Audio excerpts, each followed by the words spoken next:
What we're looking at here is actually the pylons now are up.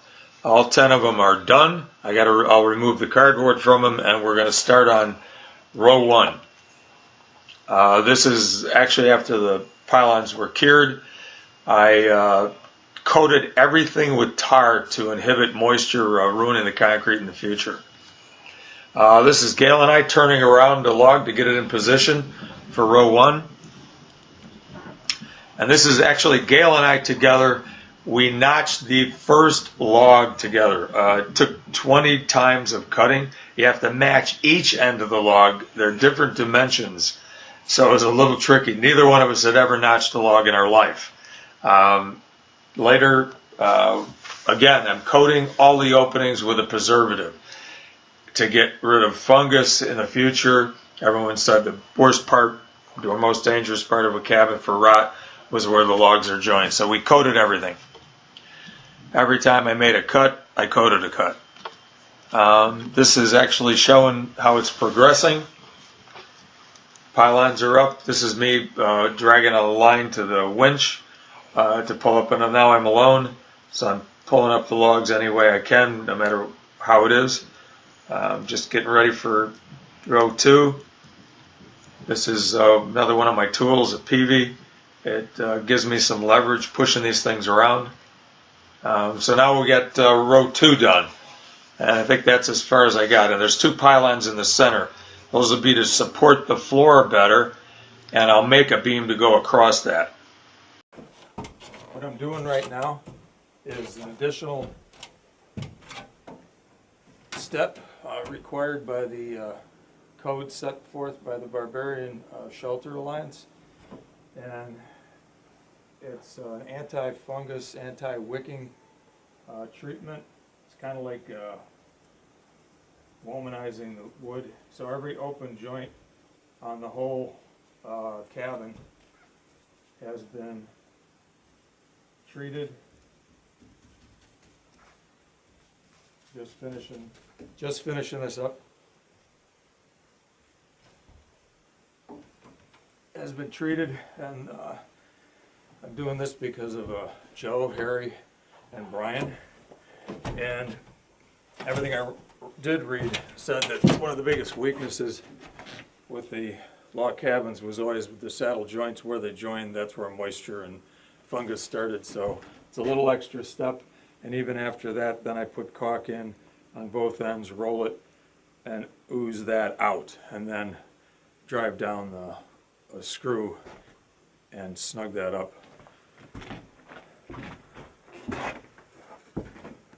This is log 1.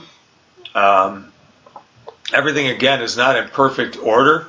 And another thing I wanted to mention was filming myself. Someone told me to watch Survivor Man years back. He's actually from Ontario, and that's the technique I use. It's difficult to film yourself while you're working and capture what you're doing. This is actually what's involved with taking the logs down is hard enough. Getting a tree to fall right, then you've got to peel off every branch, then you got to get it in position off the ground so you can turn it, and it starts to dry. It doesn't soak up moisture from the ground when it rains or snows. So here I'm actually getting a log starting to be peeled. Again, sometimes it goes smoothly, sometimes it's extremely hard to get the bark off.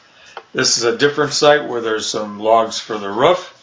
You can see the size, and this is my ridge pole.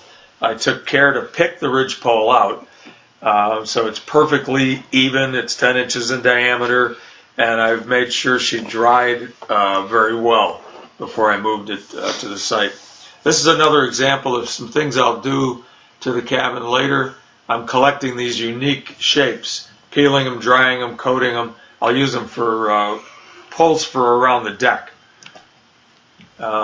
Again, this is another part of the island, Hell's Canyon. There were about 8 or 9 logs down in that spot near the water. This is, again, just another location. You have to get the logs wherever you can. It's not like all the logs you need are in one spot. They're all different dimensions for each row. This again is a finished shot of the ridge pole. This is the log bank. You drag, finally, when you get everything done in one area, you drag it to an area that it can stay off the ground and get ready to be moved off the island. And you have to be really careful to coat all the logs every time you're up there. This technique has worked to get these 3 up, but I'm not saying it's easy.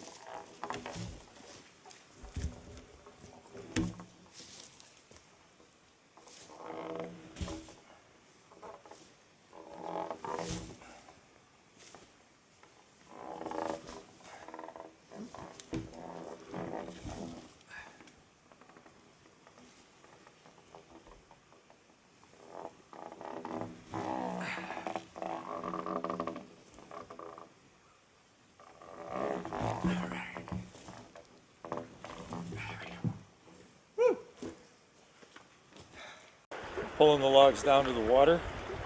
At least that's what I hope happens.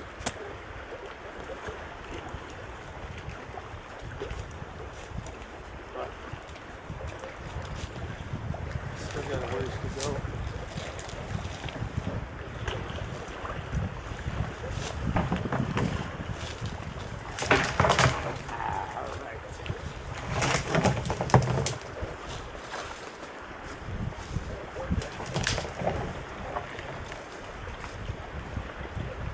So, it's gonna work.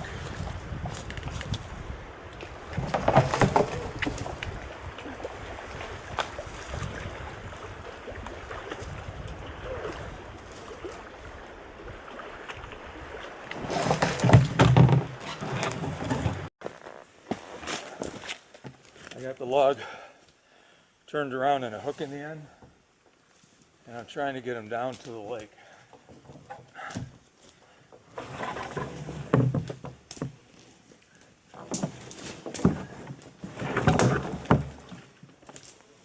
Keep him on track.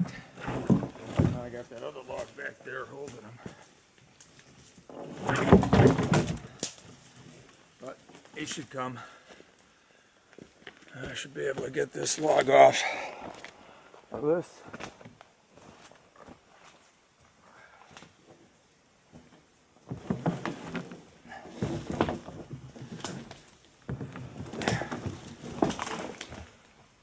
Good.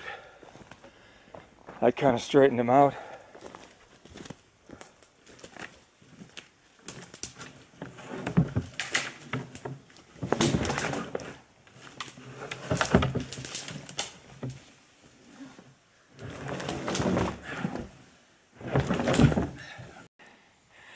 If everything goes as planned, there should be a giant tree coming down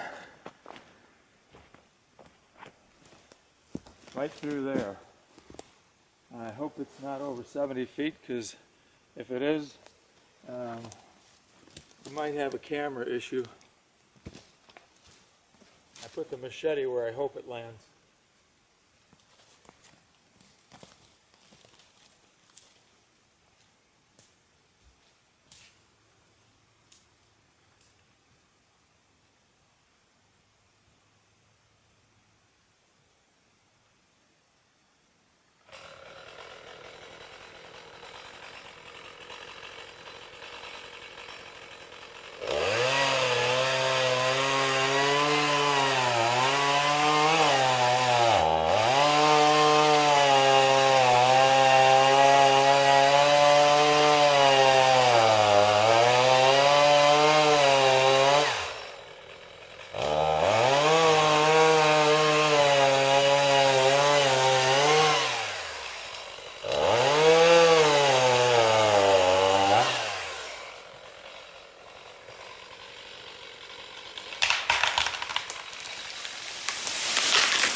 much for that.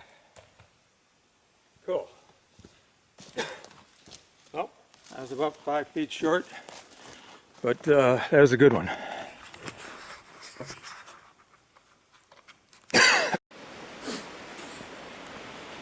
What you're looking at here is the tip from the end of that 70-foot pine I took down. Hilda Littlefawn Williams has asked me to make a few staffs for her father's eagle staff, the one that's brought out at the Blackhawks games. What we're looking at here is something I learned from my grandfather and my uncles up on Cedar Island. It's putting boric acid rods into the logs. It helps prevent fungus inside the log later on if moisture hits them. Here you can see that I spaced them out every 1.5 feet for all 3 of the bottom rows. That'll just make the cabin last longer and the logs last longer. This is what happens if you lose a log that you took down in the forest. I had maps for everything, where everything was, and you still lose things. The forest is that dense. You can see the mushrooms on that log. This is to support the floor in the middle. I made a beam by bolting together these pieces of lumber. That'll help support the center of the floor. This shows you the other half of the floor, ready to get the plywood on. Everything's galvanized, hangers, triple coated screws, and then tarred. This is our floor dance. Again, Gail was up for this event, so I timed it so the floor, we would put the last floor pieces together. When I left, I realized I couldn't have the floor intact over the winter, so I made it so that there's a 1-foot opening I can remove with screws and a screw gun, and then I tar all that so it can drain in the wintertime. This is me losing my mind, thinking over what I've got to do for row 5.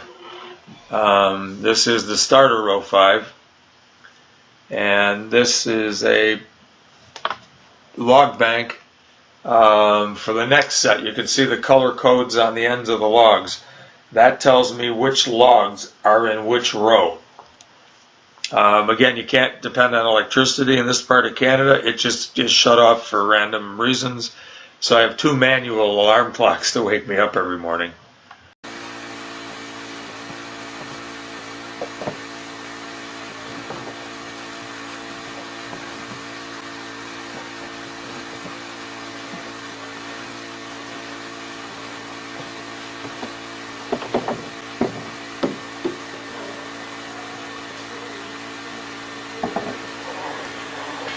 Okay, it is hitting the top.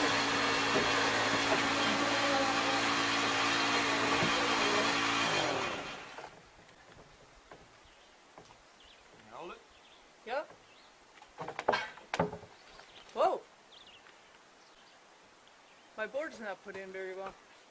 Hang on. So it did kind of hit the top on this one. It head-butted it. Yeah, a bit, but not real.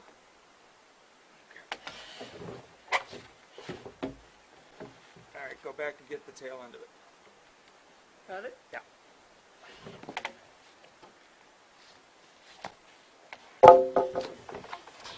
I don't know if you can see this or not.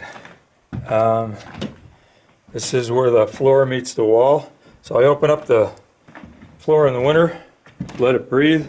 But what I've also done now is I've coated those joiners, hangers with tar as well. They say the north wall is the worst, so the whole log on the back wall and all the material after I womanized it 2 years ago, now I've coated it with black tar because it's had enough time to dry. Again, the Barbarian Building Code. I don't think these fittings are going to rust soon. We're cutting the last notches for the supports on top of the 12th row. Josh came up to help me with the poles for the roof.